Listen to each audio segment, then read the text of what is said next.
Pak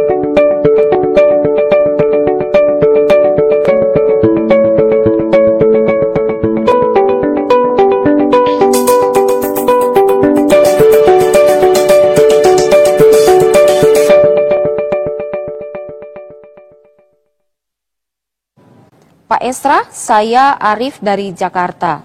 Pertanyaan saya, Yesus sudah menebus tuntas dosa manusia dengan mati terpisah dari Bapa, mati tubuhnya, dan mati ke neraka.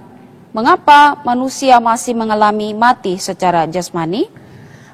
Dari pertanyaan ini dibilang mati terpisah dari Bapa, mati tubuhnya, ya mati ke neraka. Nah, di sini saya perlu jelaskan sedikit dulu. Bahwa Yesus tidak pernah sungguh-sungguh pergi ke neraka. Ya, dia mati di kayu salib. Tubuhnya di atas kayu salib. Pada waktu dia mati dia bilang, ya Bapa, ke dalam tanganmu kuserahkan nyawaku. Berarti nyawanya Yesus itu diserahkan ke Bapa. Sedangkan tubuhnya ada di kuburan Yusuf Arimatea. Nah, jadi dia tidak pergi ke neraka. Nah, tapi ada kata-kata dalam pengakuan iman rasuli turun ke dalam kerajaan maut. Itu turun ke neraka. Itu tidak berarti bahwa Yesus betul-betul ke neraka. Maksud dari kata-kata pengakuan iman rasuli itu adalah bahwa Yesus itu menanggung hukuman neraka di atas kayu salib. Ya. Hukuman neraka yang harusnya kita tanggung itu, dia menanggungnya di atas kayu salib. Itu yang disebut sebagai turun ke dalam kerajaan maut. Intinya Yesus mati. Nah, pertanyaan saudara adalah, jikalau Yesus memang sudah mati menebus kita, mengapa kita masih mati secara jasmani? Karena apa? Karena darah dan daging ini tidak mendapat bagian dalam kerajaan Allah. Karena itulah maka kita perlu mati dulu. Kita mati dulu, baru nanti dibangkitkan. Nah, pada hari kebangkitan kita bangkit sudah tidak dengan tubuh yang fana ini yang memang dari debu harus kembali kepada debu.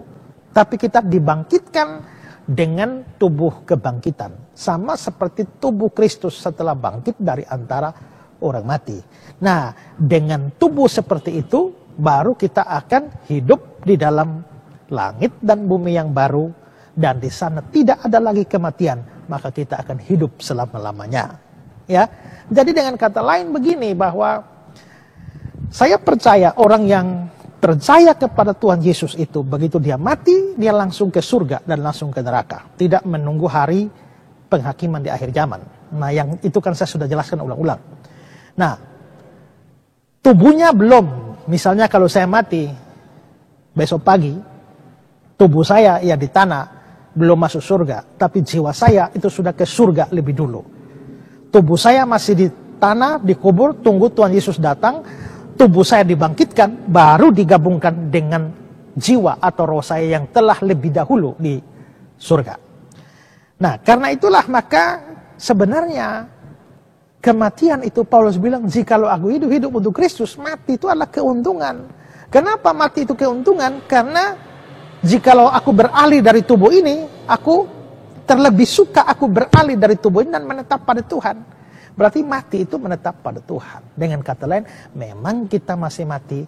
Tapi status mati kita itu sudah bukan lagi hukuman dosa. Upah dosa ialah maut. Bagi orang yang belum percaya Yesus, waktu dia mengalami maut atau kematian, itu sebagai akibat dosa.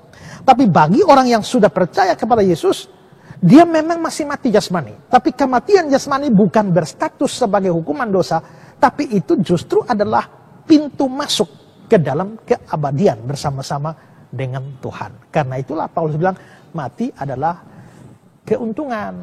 Ya, jadi kapan kita mati, itulah saatnya kita pergi ke surga jiwa atau roh kita. Karena itulah maka itu adalah kematian, itu adalah terbukanya pintu bagi kita ke dalam kekekalan. Jadi bukan lagi hukuman dosa.